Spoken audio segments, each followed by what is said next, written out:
السلام علیکم ورحمۃ اللہ وبرکاتہ۔ الحمد للہ وکفیٰ وسلام علی عبادہ الذین اصطفیٰ، اما بعد۔ معزز حضرات علماء کرام اور ذمہ داران مساجد اور عزیز نوجوانوں، آپ حضرات کی خدمت میں عرض کرتا ہوں، سب سے پہلی بات یہ ہے کہ آپ حضرات کو مجھے بھی اللہ کا شکر ادا کرنا ہے کہ ختم نبوت کے تعلق سے ہم لوگ وقت نکال کر یہاں جمع ہوئے، کہ محض اللہ کا فضل ہے۔ حضرت علامہ انور شاہ کشمیری رحمۃ اللہ علیہ فرماتے ہیں، جو آدمی ختم نبوت کے لیے 1 گھنٹہ بھی وقت نکالے اور ختم نبوت کا کام کرے، انشاءاللہ قیامت کے دن میں رسول اللہ صلی اللہ علیہ وسلم کے پاس اس کی شفاعت کے لیے میں سفارشی بنوں گا کہ یا رسول اللہ، کیا آپ کے ختم نبوت کے لیے 1 گھنٹے کا وقت نکالا تھا اپنی زندگی میں، اس کی شفاعت کیجیے۔ میں درخواست کروں گا حضور سے، تو شفاعت کی ذمہ داری حضرت انور شاہ کشمیری رحمۃ اللہ علیہ لیے۔ تو اتنے بڑے عظیم کام کے لیے ہم لوگ جمع ہوئے ہیں، آپ حضرات جمع ہوئے ہیں، تو بہت مبارکبادی کے مستحق ہیں۔ اس وقت زمانے میں ارتداد کا جو طوفان اٹھا ہے، علامہ لفظ کہ اسے روکنا، اسے قابو پانا بظاہر مشکل معلوم ہوتا ہے اگر اللہ کی مدد نہ ہو۔ تو یہ فتنہ کو روکنے کے لیے چند باتیں اس وقت میرے ذہن میں آئی ہیں۔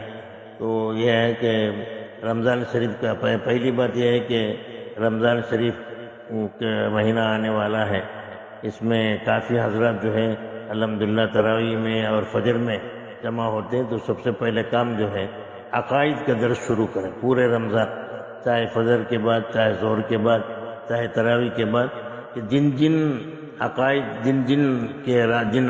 کے راستے سے فتنے آتے ہیں ان عقائد کو صحیح طور پر پیش کریں، مثبت انداز میں صحیح طور پر پیش کریں۔ مثلا حضرت مہدی ہیں، نزول عیسیٰ، دجال کے بارے میں جو صحیح احادیث میں باتیں آئی ہیں ان کو کھول کر وضاحت کے ساتھ بیان کریں، 5 منٹ ہی صحیح۔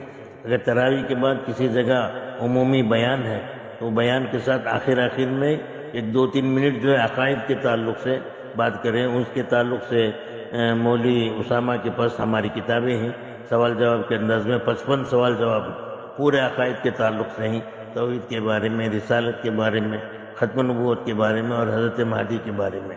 تو اگر پورا رمضان یہ سلسلہ جاری رہا، سحر کے بعد یا کسی جگہ ظہر کے بعد یا تراویح کے بعد، تو بہت فائدہ ہوگا۔ کثرت سے لوگ جمع ہوتے ہیں، ان عقائد کو لوگوں کو بیان کے انداز میں نہیں بلکہ سبق کے انداز میں لوگوں کو سمجھائیں۔ سوال جواب ہے، مثلا حضرت مہدی کا نام کیا ہے، تو اس جوابات حضرت مہدی کا نام محمد ہے، ان کے والد کا نام کیا ہے، عبداللہ ہے، والدہ کا نام آمینہ ہے۔ تو یہ ایسے سوال جواب ہے۔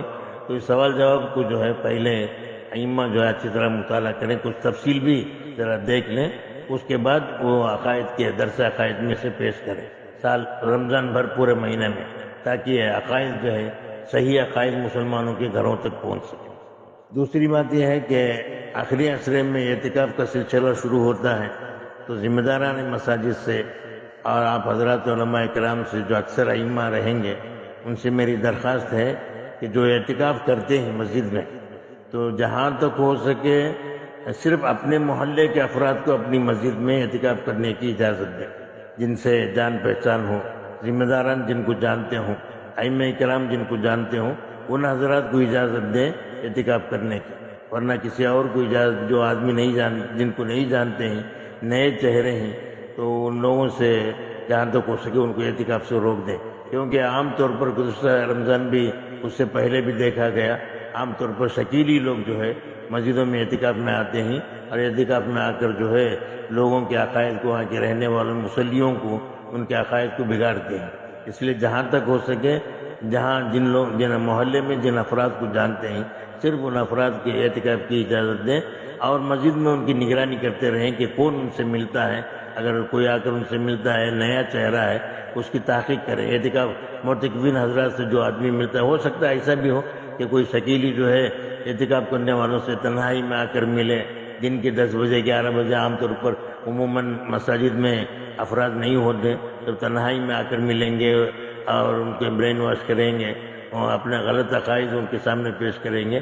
اس لیے معتکفین وہ جانے پہچانے والے کو اجازت دیں اور معتکفین کی جو ہے ان کی نگرانی بھی کرتے رہیں.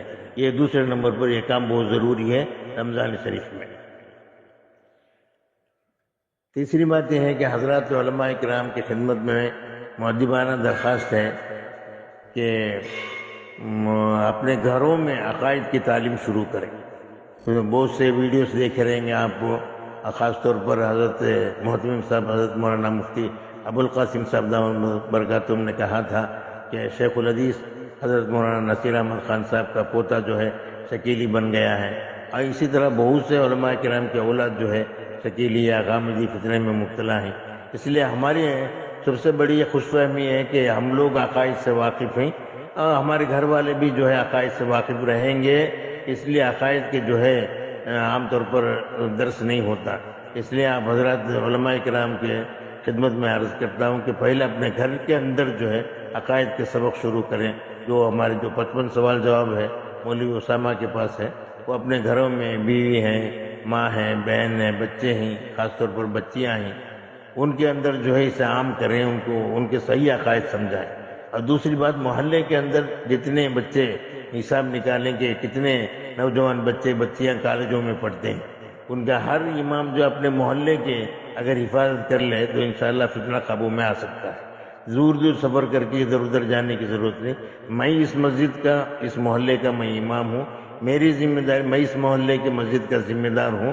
ذمہ دار اور امام ہونے کی حیثیت سے ذمہ داروں کو بھی یہ بات ہے، امام کو بھی ایک بات ہے کہ کلکم مسئول عن رعیتی، ہر آدمی کو کلکم راعین و کلکم مسئول عن رعیتی، تم میں سے ہر ایک ذمہ دار ہے اور اپنے رعایا کے بارے میں، اپنے ماتحتوں کے بارے میں، اپنی ذمہ داری کے بارے میں اللہ تعالیٰ قیامت سے ضرور سوال کریں گے.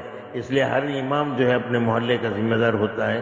مسجد کے متولی جو ذمہ دار ہیں، جو بڑے ہیں متولی، وہ بھی محلے کے ذمہ دار ہیں. تو یہ دونوں حضرات مل کر اپنے محلے کا حساب نکالیں کہ کتنے بچے بچیاں کالج میں پڑھتے ہیں. تو ان بچوں کو الگ جو ہے خاص طور پر رمضان میں وہ بچے آسانی سے مل سکتے ہیں، تو ہفتہ اتوار ان کو کالجوں میں چھٹی بھی رہتی ہے. ان نوجوان بچوں کو مسجد میں جمع کریں تھوڑی دیر کے لیے، آدھے ایک گھنٹہ. تو ان کو جو ہے رمضان کا مہینہ ہے، روزے کے ساتھ رہتے ہیں، مسجد میں ان کو جمع کرنا آسان ہوگا. ان بچوں کو جو ہے مہینے میں یا رمضان کے مہینے میں خاص طور پر ان کو ان کے عقائد کے اسباق چلائیں، ان کو یہی کتاب دے کر یا دوسری جو بھی آپ کی نظر میں جو مفید کتاب ہے اسے رکھ کر ان عقائد کو سمجھائیں. تو اور اسی طرح اگر کالج کی بچیاں ہیں تو ہفتہ یا اتوار میں کسی گھر میں جمع ہو کر محلے کے، تو ان بچیوں کو جو ہے خاص طور پر عقائد کے بارے میں سبق دیں اور صحیح عقائد ان تک پہنچائیں. تو یہ 2-3 کام اگر رمضان کے اندر کر لیں گے، اور تیسرا چوتھا کام جو ہے اپنے رشتہ داروں میں، ہر ایک آدمی اپنے اپنے رشتہ داروں میں جا کر پہنچ کر اپنے رشتہ داروں میں، قریبی رشتہ داروں میں بھی اگر حساب نکالیں تو 50-60 افراد تو مل جائیں گے. تو ان کو ایک جگہ جمع کر کے رمضان میں یا رمضان کے بعد ہی صحیح ان کو جمع کر کے اپنے گھر میں یا ختم نبوت کے نام پر جو ہے عام طور پر ہم لوگ ولیمہ میں جمع ہوتے، ولیمہ کے نام پر، ختنے کے نام پر، دوسرے کئی جو ہے گھروں میں جمع ہوتے ہیں دعوت کے نام پر. یہ ایک دعوت جو ہے رسول اللہ صلی اللہ علیہ وسلم کے ختم نبوت کی نسبت کرتے ہوئے ہمارے اپنے ہر امام جو ہے، ہر عالم، ہر ذمہ دار جو اپنے رشتہ داروں کو اپنے گھر میں جمع کر کے عقائد کے بارے میں لوگوں کو بتائیں، فتنوں کے بارے میں آگاہ کریں، تاکہ لوگ جو ہے فتنے سے محفوظ ہوں، صحیح عقائد کا علم ہو جائے. تو بہرحال حضرات علماء کرام ذمہ داروں سے یہ عاجزانہ درخواست میں آپ کے سامنے رکھ دیا ہوں. اگر مناسب سمجھے تو اسے قبول فرمائیں، اسے عمل میں لانے کی کوشش کریں. وآخر دعوانا الحمدللہ رب العالمین. السلام علیکم ورحمۃ اللہ وبرکاتہ.